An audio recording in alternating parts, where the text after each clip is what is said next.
Welcome to today's Culture Builders, which can be also found at tocculture.com, an article there, and in our weekly newsletter in our Team Culture Toolbox. Tips from a hostage negotiator for conversations with sports parents. This article has been adopted from my book, The Coach's Guide to Sports Parents.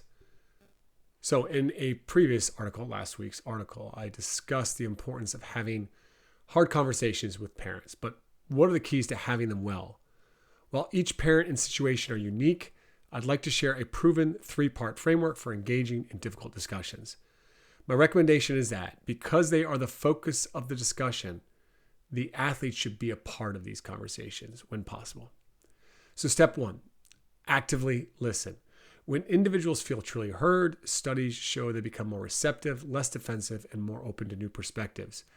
Begin with genuine curiosity, focusing intently on the parent's words, expressions, and emotions, detached from your own agenda. Former FBI negotiator Chris Voss, author of the book Never Split the Difference, advises a mindset of discovery. Your goal at the outset is to extract and observe as much information as possible, he says. You're trying to understand not just their perspective, but why they think that way, the story they're telling themselves. So when you speak, ask curious questions. What questions? Not leading why questions. Why questions often trigger defensiveness. What questions encourage exploration?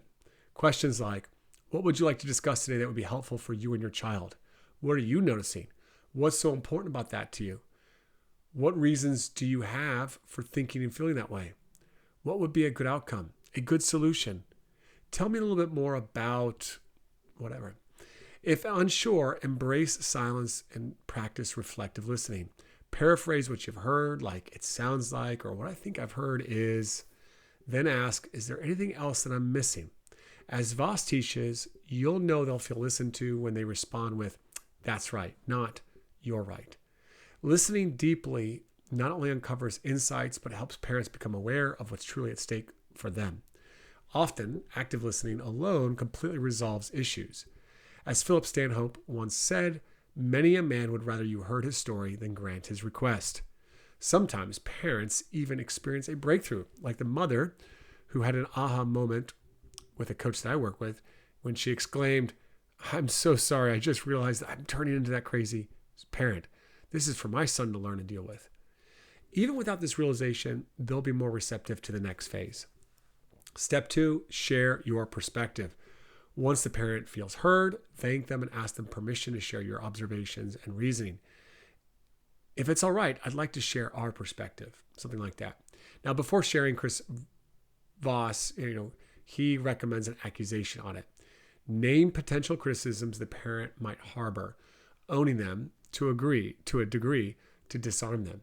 Something like, I know I botched that, or you might think that was bad coaching when Y happened, then follow with your intention. My intention was to, or I did X, Y happened, and now here's where we are. Lead this phase with conviction, not with sugarcoating. Be candid about your decisions using behavioral observations and evidence, not labels. If it's all about playing time, state plainly if their child isn't outperforming others. If it's a discipline issue, clarify the behavior and the consequence. If it's a developmental concern, explain if the child isn't taking responsibility for their own growth. Connect back to previous conversations.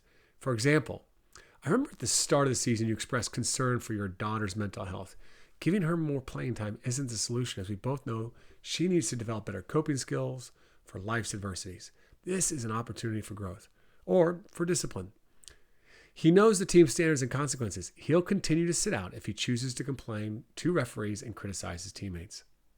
Step 3 is partner for success. Now, in this final step, it's important to clarify mutual actions. You might acknowledge areas where you could improve your communication, managing your composure, taking responsibility for those is important. In many cases, you'll need to stand firm on your decisions.